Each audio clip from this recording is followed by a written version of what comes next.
Hi, welcome back everyone. Welcome to Case of the Month. The case is contributed by Dr. Samira. So, I would like to thank Dr. Samira for contributing an excellent, interesting case. Let us see the case. A 42-year-old female presented with headache and tingling sensation in bilateral upper limbs since 4 months. So, these are the MR images which have been acquired. This is the axial T2 image. This is the sagittal T1 weighted image. This is the coronal T2 fat sat image. And this is the diffusion weighted image at the level of lesion, and this is the sagittal T2 of the posterior fossa and cervical cord. Have a look for a few seconds. You can pause the video as well for appreciation of all the findings. Next, I will be showing the contrast images and DSA.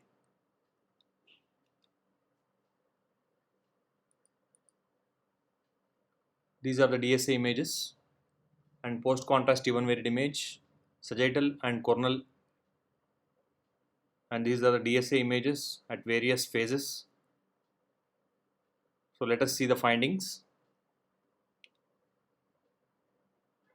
So the axial T2 weighted image, you can see a T2 hyperintense lesion with prominent enlarged vein towards right side, and the sagittal T1 weighted image shows the same. You can see the enlarged vein and it's slightly iso to hypointense here on T1, and on coronal image of T2 fat sat you can see multiple phlovoids within the lesion, and there is no diffusion restriction on diffusion weighted image, and the spinal cord including the posterior fossa sagittal T2 image shows a large lesion arising probably from the proximal cervicomedullary junction and extending above exophytically, and you can see the syrinx as well which is developed in the upper cervical cord.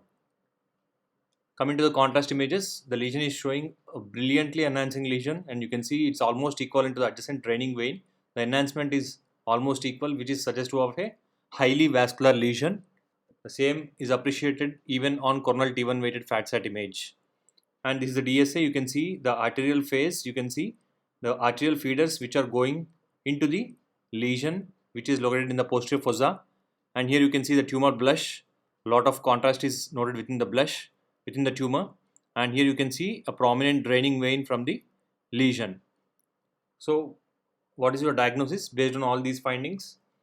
Even though the location is rare, this is classic of hemangioblastoma, that is the presence of T2 hyperintense lesion with multiple phlovoids, presence of draining vein and feeding arteries is highly suggestive of hemangioblastoma. This lesion was excised and histopathological examination was done, and which showed the features are consistent with the hemangioblastoma grade 1. Coming to few interesting points about hemangioblastoma, or it is a vascular origin lesion. It can be either sporadic or associated with the von Hippel-Lindau syndrome. Most commonly the lesion is seen in the middle age. And one more interesting thing which happens with hemangioblastoma is the polycythemia due to increased erythropoietin production by the lesion. And mostly the hemangioblastoma occurs in the posterior fossa and mainly in the cerebellar hemisphere 90% of the times, and medulla is the rare location or the rare site of occurrence of hemangioblastoma, which contributes only to 5% of the hemangioblastoma lesions in the posterior fossa. And MRI, which shows, like in our case, intensely enhancing neural nodule with cyst and phlovoids. In our case there was no cyst, which is again a classic feature of hemangioblastoma, but other features were in favor of hemangioblastoma. And multiple phlovoids is also a classic feature of hemangioblastoma. And DSA can demonstrate the feeding arteries, tumor blush and draining veins, which is very much suitable for the surgical planning. Thank you all.